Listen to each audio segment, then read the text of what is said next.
Student, welcome back to my channel Samrat academy. Student, जितने बच्चे अभी समाज विज्ञान का पेपर देने वाले हो तो मेरे प्यार से इस वीडियो को एक बार देख के जाना, क्योंकि 10 नंबर बिल्कुल क्लियर कराने वाला हूं। पूरा का पूरा मानचित्र मेरे प्यारों से मैं भर के लेकर आया हूं।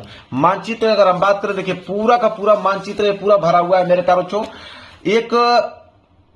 एक लास्ट वीडियो में बना रहा हूं आप लोगों के लिए मेरे प्यारों मानचित्र वाला, ताकि आप इसको देखकर जाओ, इसी में से फंसेगा। इससे बाहर एक भी प्रश्न आप लोगों को देखने को नहीं मिलेगा मेरे प्यारे बच्चों। ठीक है, चलिए मैं स्टार्ट करता हूं, क्योंकि उस समय हम लोगों के पास बिल्कुल नहीं है और आप लोगों के पास समय नहीं है, क्योंकि आप लोगों को पेपर देने जाना है मेरे प्यारों, तैयार भी होना है आप लोगों को। देखिए कह रहा है कि निम्नलिखित स्थानों को भारत के दिए गए रेखा मानचित्र पर चीन द्वारा नाम सही दर्शाइए। सही नाम तथा सही अंकन के लिए आधे आधे अंक निर्धारित हैं। अगर सही नाम बता दोगे और सही एग्जैक्ट लोकेशन बता दोगे तो 1 नंबर आपको मिल जाएगा। देखिए पहला प्रश्न है, ये प्रश्न बहुत इंपॉर्टेंट है, जाके देखिएगा, ये एग्जाम में आपके जरूर आएगा कि वह स्थान जहां भारतीय राष्ट्रीय कांग्रेस का अधिवेशन दिसंबर 1920 में हुआ। तो दिसंबर 1920 में जो भारतीय राष्ट्रीय कांग्रेस का अधिवेशन हुआ मेरे प्यारे बच्चों, वो कहां पे हुआ? नागपुर में। कहां पे हुआ?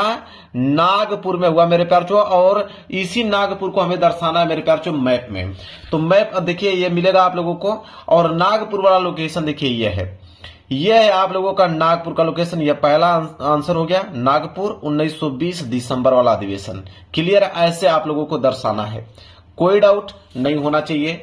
इसके बाद है कि वह जनपद जहां जलियांवाला बाग की घटना घटी, तो वह जिला बताना है जहां जलियांवाला बाग की घटना घटी मेरे प्यारों। कहां पे घटी? अमृतसर में। कहां पे घटी? अमृतसर में मेरे प्यारों जलियांवाला बाग की घटना घटी। तो अमृतसर को हमें लोकेशन में दर्शाना कि अमृतसर है कहां। आप देख सकते हो अमृतसर का लोकेशन मेरे प्यारों यहाँ पे है। यह है आप लोगों का एग्जैक्ट अमृतसर का लोकेशन है, दूसरे का आंसर हो गया। ऐसे आप लोगों को मेरे प्यारे मानचित्र पे दर्शाना है। यह प्रश्न भी इंपोर्टेंट है कि वह स्थान जहां महात्मा गांधी ने नमक कानून तोड़ा। तो नमक कानून जो महात्मा गांधी ने जहां कहां पे तोड़ा मेरे प्यारे, आपको भी मालूम है कि दांडिया में। कहां पे? दांडिया में नमक कानून तोड़ा महात्मा गांधी ने। और इसका एग्जैक्ट लोकेशन दांडिया का कहां पे? देखिए दांडिया का लोकेशन यहाँ पे मेरे प्यारों, यह है एग्जैक्ट लोकेशन दांडिया का। क्लियर है? चलिए अब हम बात करते हैं चौथे प्रश्न की तरफ। तो कह रहा है कि वह स्थान जहां गांधी जी ने बिहार में किसान सत्याग्रह का नेतृत्व किया था। तो बिहार में किसान सत्याग्रह का नेतृत्व किया था गांधी जी ने। ठीक है, कहां पे किया था मेरे प्यारे बच्चों? तो चंपारण में। कहां पे? चंपारण में मेरे प्यार बच्चों किया था। अब चंपारण को हमें मैप में दर्शाना है कि चंपारण है कहां। देखिए चंपारण का लोकेशन याद कर लीजिए। देखिए यह है चंपारण का लोकेशन। ये जो मेरे पास जो चंपारण कोष्टक में बिहार लिख दीजिएगा, चौथे का आंसर हो गया। ठीक है, इसके बाद है पांचवा कि वह स्थान जहां सूती मिल श्रमिकों ने सत्याग्रह किया। तो सूती मिल श्रमिकों ने सत्याग्रह आंदोलन कहां पे किया था मेरे प्यार बच्चों? अहमदाबाद में, जो कि गुजरात में पड़ता है। ठीक है, अहमदाबाद। ठीक है, अब अहमदाबाद को मेरे प्यार बच्चों हमें दर्शाना है लोकेशन पे। चलिए दिखाते हैं। तो ये दांडी आप देख रहे हैं, दांडी के जैसे आगे बढ़ेंगे तो ये आप लोगों को कहां मिलेगा? अहमदाबाद, जो कि गुजरात में पड़ता है। क्लियर है? समझ में आ गया आप लोगों को? चलिए, और मेरे प्यार बच्चों इसी प्रकार प्रश्न आएंगे। आप देख पा रहे हो ना, इसमें से प्रश्न ही आएंगे, इससे बाहर प्रश्न नहीं आएगा। बस एक बार रिवाइज करके आप चले जाओ, उसका लोकेशन बस देख लो। कम से कम 3-4 पेपरों का मैं सेट करा देता हूं लगातार। आपको कहां से पूछेगा भाई? चलिए, तो एक पेपर का सेट मैंने करा दिया, अब दूसरा लाता हूं। सबसे पहले एक मानचित्र लेकर यहां पे दिखाता हूं। एक मानचित्र मेरे पास आ गया। इसके बाद मैं प्रश्न दिखाऊंगा, प्रश्न कहां से बनते हैं। देखिए ये है मेरे प्यारे बच्चों प्रश्न। ठीक है, ध्यान से आप लोग समझिएगा, बहुत आसान तरीके से बताऊंगा। इतना आसान बताऊंगा मेरे प्यारों को कि बिल्कुल मेरे प्यारों को इतना आसान पूरे YouTube चैनल पे आप लोगों को कोई नहीं बताया होगा मानचित्र भरने का तरीका। अब मेरे प्यारों को प्रश्न संख्या 29 का क आता है। उसमें बोल रहेगा ऑलरेडी कि निम्नलिखित स्थानों को भारत के दिए गए रेखा मानचित्र पे इस चिन्ह के द्वारा नाम सहित दर्शाई, और सही नाम तथा सही अंकन के लिए आधे आधे अंक निर्धारित है। इसका मतलब यह है मेरे प्यारे बच्चों कि अगर सही नाम आपने बताया तो आधा अंक, सही आपने उसका लोकेशन बताया तो आधा अंक, टोटल 1 अंक मिलेगा एक प्रश्न पे। और इस चिन्ह के द्वारा आपको दर्शाना है 29 का क। ठीक है, 5 नंबर आपका इतिहास से आता है और 5 नंबर आपका भूगोल से आता है। क्लियर है? देखिए पहला प्रश्न हम पढ़ते हैं। पहला प्रश्न बोल रखा है इसने कि वह स्थान जहां 1927 में भारतीय राष्ट्रीय कांग्रेस का अधिवेशन हुआ। तो मेरे प्यारे बच्चों कह रहा है कि 1927 में भारतीय राष्ट्रीय कांग्रेस का अधिवेशन कहां हुआ। ठीक है, तो मेरे प्यारे बच्चों कहां पे हुआ है, तो मेरे प्यारे बच्चों मद्रास में। कहां पे, मद्रास में। नाम तो आपको मालूम चला गया कि मद्रास में हुआ। अब उसी मद्रास का मेरे प्यारे बच्चों यहां पे नाम चेंज कर चेन्नई रखा गया है। मेरे प्यारे बच्चों क्या रखा गया है, चेन्नई रखा गया है। मेरे प्यारे बच्चों इस बात को ध्यान रखिएगा, पहले मद्रास था, अब उसको चेन्नई में इंक्लूड कर दिया गया, मतलब चेन्नई उसका नाम रखा गया है। तो 1927 में भारतीय राष्ट्रीय कांग्रेस का अधिवेशन हुआ मद्रास, चेन्नई में। अब इसी का लोकेशन आपको दर्शाना है कि चलिए आप लोकेशन पे बताइए कि मद्रास आखिरकार है कहां। ठीक है, तो मद्रास आपको बताना है, यह है आपका मानचित्र। ऐसा 2 मानचित्र आप लोगों को मिलेगा। ठीक है, तो देखिए मानचित्र में हम लोगों को मद्रास दर्शाना है और मद्रास का सही लोकेशन में आप लोगों को बताता हूं। देखिए यह है आपका मद्रास चेन्नई, आप देख रहे हो, ध्यान से आप लोग देख लीजिए मेरे प्यारे बच्चों। तो यहां पे जो लोकेशन दिख रहा है इसको हम लोग ऐसे कवर कर देंगे क्योंकि इसी चिन्ह से बोला था। और यहां पे साइड में मेरे प्यारे बच्चों हम लोग लिख देंगे मद्रास। ये पहला का है तो यहां पे पहला सिंबल डाल देंगे। मद्रास है तो यहां पे लिखेंगे मद्रास। मद्रास मैंने नाम भी बता दिया और इसी मद्रास को अब चेन्नई कहा जाता है। मेरे प्यारे बच्चों इस बात को थोड़ा सा ध्यान में आप लोग रखिएगा, मद्रास और चेन्नई। क्लियर है, ये पहले का आंसर हो गया बिल्कुल कंप्लीट। अब हम दूसरे प्रश्न पढ़ेंगे। देखिए सारे के सारे इंपोर्टेंट प्रश्न, यही प्रश्न आपके पेपर में आने वाला है। दूसरा है कि वह स्थान जहां महात्मा गांधी ने नमक कानून तोड़ा। तो नमक कानून तोड़ा मेरे प्यारे बच्चों महात्मा गांधी कहां पे, दांडी। कहां पे मेरे प्यारे बच्चों, दांडी में नमक कानून तोड़ा था। अब दांडी को हम लोग सही लोकेशन पे दर्शाना है मेरे प्यारे बच्चों। तो यह मानचित्र आप देख रहे हो, इस मानचित्र पे आपको दांडी का एकदम एग्जैक्ट लोकेशन आपको बताना पड़ेगा। तो देखिए मेरे प्यारे बच्चों एकदम एग्जैक्ट लोकेशन आप लोगों को बता रहा हूं। दांडी यहां पे आता है मेरे प्यारे बच्चों। देखिए ये जो पोजीशन है मेरे प्यारे बच्चों, यह है दांडी का। ऐसे आपको घेर कर और यहां पे कहीं तीर का निशान लगाकर आपको दूसरा प्रश्न है तो आप यहां पे लिख दीजिएगा दूसरा प्रश्न और दांडी है तो और यहां पे लिखिएगा दांडी। क्लियर है, बस यही काम आपको करना है, सही नाम और सही दिशा आपको बताना है, इसका सही लोकेशन, बस आपको 1 अंक मिल जाएगा। अब 2 प्रश्नों का जवाब हमने बता दिया। ठीक है, तीसरा इंपॉर्टेंट प्रश्न देखिए क्या है। तीसरा है मेरे प्यारे बच्चों कि वह जनपद जहां जलियांवाला बाग की घटना घटी। तो वह जिला आपको बताना है जहां जलियांवाला बाग की घटना घटी। मेरे प्यारे बच्चों कहां पे, अमृतसर में। जलियांवाला बाग की घटना घटी अमृतसर में। तो मेरे प्यारे बच्चों यहां पे हो जाएगा अमृतसर। ठीक है, अब अमृतसर को हम लोगों को सही लोकेशन पे दर्शाना है मेरे प्यारे बच्चों। ठीक है, कि अमृतसर कहां पे है। तो अमृतसर की अगर हम बात करें तो चलिए अमृतसर का मैं लोकेशन आप लोगों को बताता हूं। देखिए अमृतसर का जो एग्जैक्ट लोकेशन है मेरे प्यारे बच्चों आप देख सकते हो, यहां पे बिल्कुल कॉर्नर में मेरे प्यारे बच्चों यह जो है यह अमृतसर का लोकेशन है। बिल्कुल यहां इस तरह का सिंबल लगाकर मेरे प्यारे बच्चों और आपको यही साइड में कहीं पे एरो का चिन्ह लगाकर, तीसरा प्रश्न था ना मेरे प्यारे बच्चों, तो आप यहां पे डालेंगे तीसरा प्रश्न और तीसरा प्रश्न डालने के बाद अमृतसर यहां पे लिख देंगे, अमृतसर यहां पे आप लिख देंगे। क्लियर है, कोई डाउट नहीं होना चाहिए, समझ में आ रहा है आप लोगों को ना। चलिए बिल्कुल आराम से बता रहा हूं ताकि आप इसको सीख पाए। इसके बाद ये चौथा प्रश्न है कि वह स्थान जहां महात्मा गांधी का किसान सत्याग्रह आंदोलन हुआ। तो महात्मा गांधी का किसान सत्याग्रह आंदोलन कहां हुआ मेरे प्यारे बच्चों। देखिए किसान सत्याग्रह आंदोलन जो हुआ था मेरे प्यारे बच्चों, वह चंपारण में हुआ था। कहां पे हुआ था, चंपारण। तो नाम तो आपको मालूम चला गया। अब एग्जैक्ट लोकेशन पे चंपारण को आपको दर्शा देना है, नंबर आप लोगों को मेरे प्यारे बच्चों मिल जाएगा। चलिए चंपारण को दर्शाते हैं हम लोग मैप में। चलिए चंपारण का अगर मैं एग्जैक्ट लोकेशन आप लोगों को बताऊं तो चंपारण मेरे प्यारे बच्चों यहां पे है। यहां पे आप लोगों का चंपारण है, ऐसे आप लोगों का सिंबल बनाकर और एरो का चिन्ह देकर। चौथा प्रश्न है मेरे प्यारे बच्चों चौथा, तो यहां पे आप चौथा लिख दोगे, चंपारण है। अब यहां पे नाम आप लिखोगे चंपारण।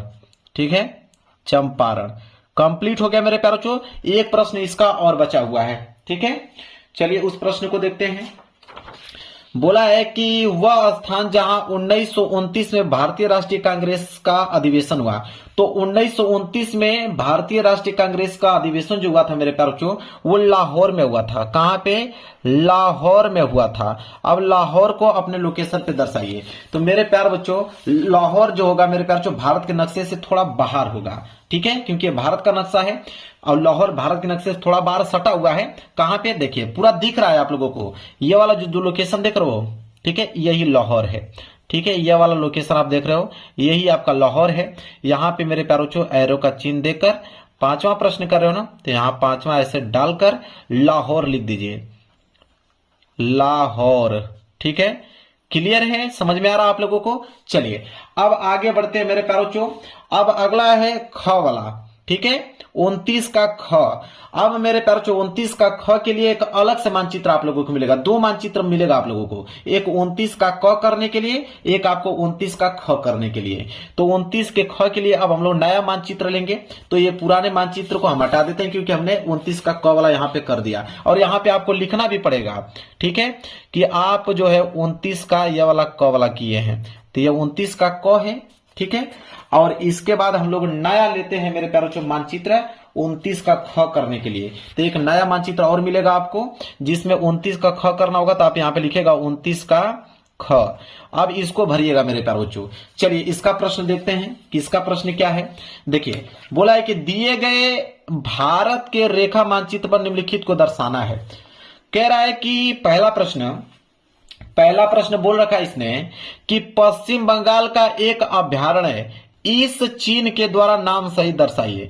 पश्चिम बंगाल का कोई एक अभयारण्य बताना है जो कि इस चिन्ह के द्वारा लोकेशन पे आप लोगों को दर्शाना है मेरे प्यारे बच्चों। तो पश्चिम बंगाल का अभयारण्य की अगर हम बात करें तो वल्लभपुर, ठीक है, वल्लभपुर मेरे प्यारे बच्चों नोट कर लीजिए, क्या है, वल्लभपुर। ठीक है, अब मेरे प्यारे बच्चों इसी को हमें क्या करना है, लोकेशन पे दर्शाना है। तो ये नया मानचित्र आ गया, इसी पे हम लोगों को दर्शाना है कि वल्लभपुर है क्या, और चिन्ह बोला था कि वर्ग के चिन्ह से हमें दर्शाना है। चलिए इसका एग्जैक्ट लोकेशन हम लोग देखते हैं मेरे प्यारे बच्चों। तो इसका एग्जैक्ट लोकेशन यहाँ पे है, यहाँ पे आपको वर्ग बना देना है और मेरे प्यारे बच्चों एरो का यहाँ पे चिन्ह देकर आप पहला प्रश्न कर रहे हो तो पहला प्रश्न यहाँ पे कर देना है। और वल्लभपुर है तो यहाँ पे लिखना पड़ेगा आपको कि वल्लभपुर। क्लियर है। इसके बाद मेरे प्यारे बच्चों पहला प्रश्न कंप्लीट हुआ। दूसरा प्रश्न देखिए क्या है, कह रहा है कि भारत के पूर्वी तट पर स्थित एक बंदरगाह इस चिन्ह के द्वारा नाम सहित बताइए।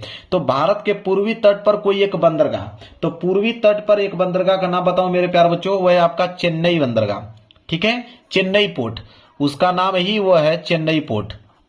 ठीक है, चेन्नई पोर्ट उसका नाम है और उसी को हमें दर्शाना है मेरे प्यारे बच्चों एग्जैक्ट लोकेशन पे। ठीक है, किस चिन्ह के द्वारा, ये जो त्रिभुज देख रहे हो इस चिन्ह के द्वारा। तो चेन्नई पोर्ट का लोकेशन अगर मैं बताऊं यही है, जो ये देख रहे हो यही है चेन्नई पोर्ट। तो यहां पे ऐसे कर ऐसे बना दीजिएगा और एरो का चिन्ह देकर दूसरा प्रश्न है ना, तो दूसरा प्रश्न यहाँ पे ऐसे लिखकर चेन्नई पोर्ट यहाँ पे लिख दीजिएगा, चेन्नई पोर्ट। ठीक है, चेन्नई पोर्ट। इसके बाद मेरे प्यारे बच्चों आगे बढ़ेंगे अगले प्रश्न की तरफ। अगला प्रश्न है तीसरा प्रश्न, देख लीजिए क्या है। तीसरा प्रश्न है कि राजस्थान की एक पर्वत श्रृंखला इस चिन्ह के द्वारा नाम सहित दर्शाना है। ठीक है, तो राजस्थान की एक पर्वत श्रृंखला जो है कि अरावली, आपको मालूम है अरावली। ठीक है, काफी बड़ा पर्वत श्रृंखला है मेरे प्यारे बच्चों अरावली। अब अरावली को दर्शाना है, तो अरावली कहां पे मैं दिखाता हूं आप लोगों को, यह है मानचित्र अरावली की। अगर हम बात करें तो यही पे मेरे प्यारे बच्चों, ये देख रहे हैं ये अरावली है। तो किस चीज से दर्शाना था, ऐसे करके था और ऐसे करके था। ठीक है, और यह आपका अरावली है, मतलब यह तीसरा प्रश्न आप कर रहे हैं, तो यहाँ पे डाल दीजिएगा तीसरा प्रश्न का यह उत्तर है। और इसके बाद मेरे प्यारे बच्चों एरो का इस तरह का चिन्ह देकर यहाँ पे अरावली लिख दीजिएगा, अरावली। ठीक है, समझ में आ रहा आप लोगों को, अरावली। क्लियर है। चलिए आगे बढ़ते हैं, अगला प्रश्न देख लीजिए, चौथा है, कह रहा है कि ओडिशा का एक लौह अयस्क क्षेत्र इस चिन्ह के द्वारा नाम सहित दर्शाइए। तो ओडिशा का, ठीक है, ओडिशा का एक लौह अयस्क क्षेत्र, ठीक है, जो कि मेरे प्यारे बच्चों क्या है, तो वह है आपको लोगों का मयूरभंज। ठीक है, मयूरभंज मेरे प्यारे बच्चों जो कि ओडिशा में है, तो यहां पे लिखिएगा मयूरभंज। ठीक है, यह ओडिशा का एक लौह अयस्क क्षेत्र है जो कि इस चिन्ह के द्वारा लोकेशन पे दर्शाना है। ठीक है, मयूरभंज को। तो यह आपका आ गया मानचित्र।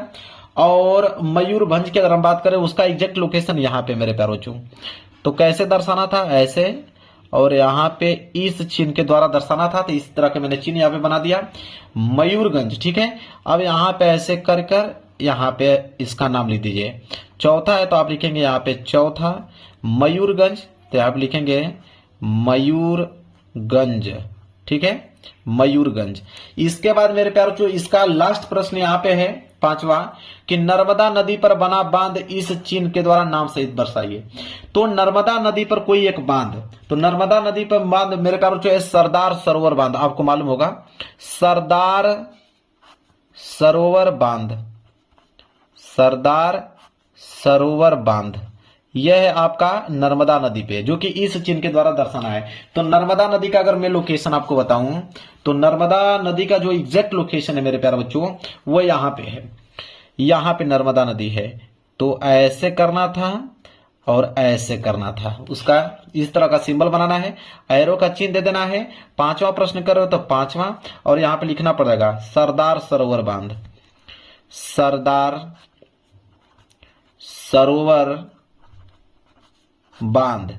क्लियर है मेरे प्यारे बच्चों, समझ में आ रहा है आप लोगों को? इससे बाहर आपके एग्जाम में नहीं आएगा। तो यहां तक मैंने बता दिया, ठीक है। चलिए इस पेपर का मैंने मानचित्र बता दिया, अब एक और पेपर में दिखाता हूं, उसका मानचित्र कराता हूं। चलिए मेरे प्यारे बच्चों एक नया मेरे प्यारे बच्चों क्वेश्चन मैंने ले लिया यहां से दूसरे पेपर का। प्रश्न 9 का ए बोला है कि निम्नलिखित स्थानों को भारत के दिए गए रेखा मानचित्र पर चिन्ह के द्वारा नाम सहित आप लोगों को भरना है, और सही नाम तथा सही अंकन के लिए आधे आधे अंक जो है मेरे प्यारे बच्चों वो निर्धारित है। देखिए पहला प्रश्न क्या बोल रखा है इसने, पहला प्रश्न बोला है कि वह स्थान जहां 1927 में भारतीय राष्ट्रीय कांग्रेस का अधिवेशन हुआ था। तो 1927 में भारतीय राष्ट्रीय कांग्रेस का अधिवेशन अभी हमने देखा कहां पे मेरे प्यारे बच्चों, मद्रास में, ठीक है।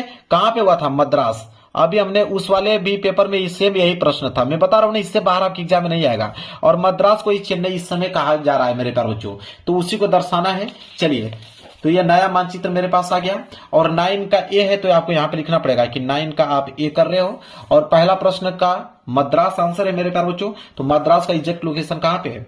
यही पे, जो दिख रहा है बिंदी यही है मेरे प्यारे बच्चों। तो यहाँ पे ऐसे आपको कर देना है, और एरो का चिन्ह इस तरह लगाकर, पहला प्रश्न है ना, तो आप यहाँ पे लिखोगे पहला मद्रास, मद्रास। और इसी को मेरे प्यारे बच्चों चेन्नई कहा जा रहा है इस समय। क्या कहा जा रहा है? चेन्नई कहा जा रहा है मेरे प्यारे बच्चों, ठीक है। चलिए अब हम बात करेंगे दूसरे प्रश्न की तरफ। दूसरा प्रश्न है कि वह जनपद जहां जलियांवाला बाग की घटना घटी। तो जलियांवाला बाग की घटना उस वाले में था, यही प्रश्न मेरे प्यारे बच्चों, मतलब अमृतसर में। कहां पे? अमृतसर में। मैं बता रहा हूं ना कि इसी प्रकार का मेरे प्यारे बच्चों क्वेश्चन आ रहा है, ठीक है, इसी प्रकार के मेरे प्यारे बच्चों क्वेश्चन पूछा जा रहा है। तो वह जनपद जहां जलियांवाला बाग की घटना घटी अमृतसर में। चलिए अमृतसर देखते हैं मेरे प्यारे बच्चों। तो अमृतसर की अगर हम बात करें तो अमृतसर कहां पे है? यहां पे आइए, ऊपर आइए, ऊपर यहां पे आइए, यह है आपका अमृतसर, ठीक है। ऐसे कर कर एरो का चिन्ह दे देना है। दूसरा प्रश्न कर रहे हो तो दूसरा प्रश्न ऐसे कर देना है, अमृतसर है तो यहां पे डालेंगे आप अमृतसर। क्लियर है, समझ में आ रहा है आप लोगों को? 2 प्रश्न तो उसी में से मैच कर दिया। इसके बाद देखिए यहां पे है, कह रहा है कि वह स्थान जहां असहयोग आंदोलन का कार्यक्रम स्वीकार किया गया। तो वह स्थान जहां असहयोग आंदोलन का कार्यक्रम स्वीकार किया गया मेरे प्यारे बच्चों, कहां पे? नागपुर में। यह क्वेश्चन चेंज आ गया, नागपुर में मेरे प्यारे बच्चों। तो नागपुर को चलिए दर्शाते हैं। तो नागपुर का जो एग्जैक्ट लोकेशन होगा मेरे प्यारे बच्चों वो कहां पे होगा? देखिए नागपुर का एग्जैक्ट लोकेशन यहां पे है, यह जो है नागपुर में है, यहां पे ऐसे करना है, और एरो का चिन्ह यहां तक देना है। और तीसरा प्रश्न कर रहे हो ना, तब तीसरा इस तरह हेडिंग डाल लेना इस पे, और नागपुर तो यहां पे लिखेंगे आप नागपुर, नागपुर। क्लियर है, समझ में आ रहा है आप लोगों को? चलिए आगे बढ़ते हैं अगले प्रश्न की तरफ। अगला प्रश्न देख लीजिए क्या है। अगला प्रश्न है मेरे प्यारे बच्चों कि वह जनपद जहां चौरी चौरा कांड हुआ। तो चौरी चौरा कांड मेरे प्यारे बच्चों कहां हुआ? मेरे प्यारे बच्चों गोरखपुर में। तो यहां पे लिखेंगे गोरखपुर। चौरी चौरा कहां पे है? गोरखपुर में मेरे प्यारे बच्चों। चलिए गोरखपुर का हम लोकेशन देखते हैं, चौरी चौरा। तो देखिए गोरखपुर का अगर लोकेशन की अगर हम बात करें, यहां पे है मेरे प्यारे बच्चों, ये जो लोकेशन आप देख रहे हो, ठीक है, ये लोकेशन यही है आपका चौरी चौरा, ठीक है। तो यहां ऐसे कर देना है। और चौथा प्रश्न है, चौथा है, तो चौथा प्रश्न यहां पे डाल देना है चौरी चौरा। यहां पे लिख दीजिएगा इस तरह कि चौरी चौरा, और कोष्टक में मेरे प्यारे बच्चों लिख दीजिएगा गोरखपुर, गोरखपुर। इस तरह कोष्टक में आप लोगों को लिख देना है ताकि एग्जामिनर और अच्छे से बेहतर समझ पाए। इसके बाद है अगला प्रश्न, देख लीजिए। अगला प्रश्न है कि वह स्थान जहां नील की खेती करने वाले किसानों का आंदोलन हुआ। तो नील की खेती करने वाले किसानों का आंदोलन हुआ चंपारण, जो कि बिहार में है, ठीक है, चंपारण। चंपारण जो कि बिहार में पड़ता है मेरे प्यारे बच्चों, जस्ट उसी के बगल में देखिएगा यह आपका गोरखपुर और जस्ट उसी के सटे हुए आप लोगों का चंपारण यहाँ पे, ठीक है। यह है, यह वाला लोकेशन आपका चंपारण बिहार है मेरे प्यारे बच्चों। तो इस पे आप लोगों का इस तरह एरो का चिन्ह यहाँ पे बना लेना है। एरो का चिन्ह बनाने के बाद मेरे प्यारे बच्चों 5वां यहाँ पे डाल लेना है और यहाँ पे चंपारण लिखना है, चंपारण, और कोष्टक में आप लिख दीजिएगा बिहार, क्योंकि बिहार में पड़ता है चंपारण, ठीक है, बिहार, ठीक है। 5 प्रश्न का उत्तर मैंने बता दिया। चलिए अब आएगा 9 का मेरे प्यारे बच्चों। चलिए अब आ गया मेरे पास 9 का बी। 9 के बी के लिए देखिए नया मानचित्र मैंने ले लिया और यह 9 का बी यहां से प्रश्न स्टार्ट हो गया। देखिए 9 के बी में एक दिए गए रेखा मानचित्र पर निम्नलिखित को दर्शाना है। बोला है 9 का बी का पहला प्रश्न कि नेशनल कार्बेट पार्क इस चिन्ह के द्वारा नाम सहित आपको दर्शाना है, ठीक है। तो नेशनल कार्बेट पार्क कहां पे मेरे प्यारे बच्चों, तो यूके में है, उत्तराखंड में है, ठीक है। तो नेशनल कार्बेट पार्क जो है वो उत्तराखंड में है और इस चिन्ह से आपको दर्शाना है। चलिए देखते हैं नेशनल कार्बेट पार्क, ठीक है। तो नेशनल कार्बेट पार्क का अगर हम लोकेशन देखें मेरे प्यारे बच्चों तो यहां पे है, यहां पे मेरे प्यारे बच्चों नेशनल कार्बेट पार्क मैं बना देता हूं यहां पे, ठीक है। देखिए यहां से ऐसे कर देता हूं ताकि दिखे अच्छे से। यहां पे ये आपका नेशनल कार्बेट पार्क। अब यहां से एरो का चिन्ह लगा देना है आप लोगों को। पहला प्रश्न कर रहे थे, यहां पे डालोगे पहला प्रश्न और लिखोगे यहां पे कि नेशनल कार्बेट, नेशनल कार्बेट जो कि कहां है, नेशनल कार्बेट पार्क जो कि कहां है, उत्तराखंड में। मैं यूके लिख देता हूं, आप समझ जाइएगा, उत्तराखंड, यूके, ठीक है। इसके बाद चलिए देखते हैं दूसरा प्रश्न इसका क्या दिया हुआ है। बोला है कि भारत के पश्चिमी तट पर स्थित एक बंदरगाह इस चिन्ह के द्वारा नाम सहित दर्शाना है। वो भी कहां, पश्चिमी तट का। तो पश्चिमी तट पे अगर मैं बंदरगाह की बात करूं तो कांडला बंदरगाह बहुत फेमस है पश्चिमी तट का। तो कांडला को इस चिन्ह के द्वारा दर्शाना है। कांडला का अगर लोकेशन मैं बताऊं आप लोगों को, देखिए ध्यान से, कांडला का लोकेशन यहां पे मेरे प्यारे बच्चों, यहां पे ऐसे हमें इस लोकेशन से दर्शाना था। मैंने इस तरह का लोकेशन बना लिया, एरो का हमने चिन्ह यहां पे दे दिया। दूसरा प्रश्न कर रहा हूं तो यहां पे डालूंगा दूसरा प्रश्न, कांडला है तो यहां लिखेंगे कांडला, कांडला बंदरगाह है तो आपको लिखना पड़ेगा बंदरगाह, ताकि एग्जामिनर को समझ में आए कि हाँ ये बंदरगाह है, कांडला बंदरगाह, ठीक है। इसके बाद चलिए आगे बढ़ते हैं तीसरे प्रश्न की तरफ। देखिए तीसरा प्रश्न क्या है कि शिवालिक पर्वत श्रृंखला इस चिन्ह के द्वारा नाम सहित दर्शाइए। देखिए शिवालिक पर्वत श्रृंखला बहुत ही ज्यादा बड़ी है मेरे प्यारों, कई मेरे प्यारों कई राज्यों से होकर जाती है मेरे प्यारों, ठीक है। शिवालिक पर्वत श्रृंखला को अगर दर्शाना होगा तो यहां से स्टार्ट होगा, यहां से मेरे प्यारों, देखिए यहां से स्टार्ट होगा, पूरा यह जाएगा, यहां से स्टार्ट होगा, देखिए पूरा का पूरा कहां पे मेरे प्यारों आपको दिखा दो, बहुत बड़ा है मेरे प्यारों। ये ऐसे होते होते होते होते कहां पे जाके रुकेगी, यहां पे, इतना बड़ा है आपका, ठीक है। और यहां पे लिख दीजिएगा, एरो का चिन्ह लगा दीजिएगा और लिख दीजिएगा तीसरा प्रश्न है तो यहां पे तीसरा क्या है, शिवालिक पर्वत श्रृंखला ना, तो यहां पे लिखिएगा शिवालिक पर्वत श्रृंखला, पर्वत श्रृंखला है तो लिखेंगे पर्वत श्रृंखला। क्लियर है। चलिए अब हम बात करेंगे अगले प्रश्न की तरफ। अगला प्रश्न है वह आपका कि गुजरात की राजधानी इस चिन्ह के द्वारा नाम सहित आपको दर्शाना है। तो गुजरात की राजधानी कहाँ है, गांधीनगर। तो गांधीनगर कहाँ है मेरे प्यारों, देखिए ये जो आप देख रहे हो मेरे प्यारों, ये राजधानी है ये वाला। तो किस चिन्ह से दर्शाना था मेरे प्यारों, तो यहाँ इसको रंगा हुआ है और इस तरह घेरा हुआ है, इसी लोकेशन से दर्शाना था। एरो का चिन्ह यहाँ पे दे देंगे। और चौथा प्रश्न कर रहे हैं तो चौथा प्रश्न, गुजरात की राजधानी गांधीनगर, लिखेंगे गांधीनगर, गांधीनगर। क्लियर है। चलिए अब मेरे प्यारों इसका लास्ट प्रश्न हम लोग देखेंगे कि भारत के एक प्रमुख कोयला क्षेत्र, तो एक प्रमुख कोयला क्षेत्र बोकारो, ठीक है। बोकारो सबसे प्रसिद्ध है मेरे प्यारों, तो बोकारो का लोकेशन हम लोग दिखा देते हैं। देखिए कोयला क्षेत्र वो हो जाएगा मेरे प्यारों, यहाँ पे किस चिन्ह के द्वारा दर्शाना था, तो यहाँ पे ऐसे सी बना है, फिर इसको यहाँ पे घेरा गया है मेरे प्यारों, ये लोकेशन है बोकारो का। ऐसे कर देंगे हम लोग। पांचवा प्रश्न है तो यहाँ डालेंगे पांचवा प्रश्न बोकारो, लिखेंगे बोकारो, ठीक है, कोयला खान, बोकारो कोयला खान है मेरे प्यारे बच्चों, जो कि कहां पे मेरे प्यारे बच्चों, तो ये आपका झारखंड में, कहां पे, झारखंड में। तो यहाँ पे ZH लिख देता हूं, समझ जाइएगा झारखंड। अब मेरे प्यार जो टोटल मैंने यहाँ पे 20 प्रश्न आप लोगों को बता दिया। अगर यह 20 प्रश्न तैयार है इसी में से आएगा, इससे बाहर आपके एग्जाम में नहीं पूछेगा। अगर वीडियो पसंद आई हो तो लाइक कीजिएगा। एक एक स्टेप कितना आराम से मैं आप लोगों को समझाऊं ताकि आप समझ पाओ कि मानचित्र कैसे भरा जाता है। वीडियो पसंद है वीडियो को लाइक करिएगा जरूर, चैनल पर नहीं हो तो चैनल को जरूर सब्सक्राइब कर लीजिएगा। मिलेंगे एक प्यारे से नेक्स्ट वीडियो में, तब तक के लिए धन्यवाद।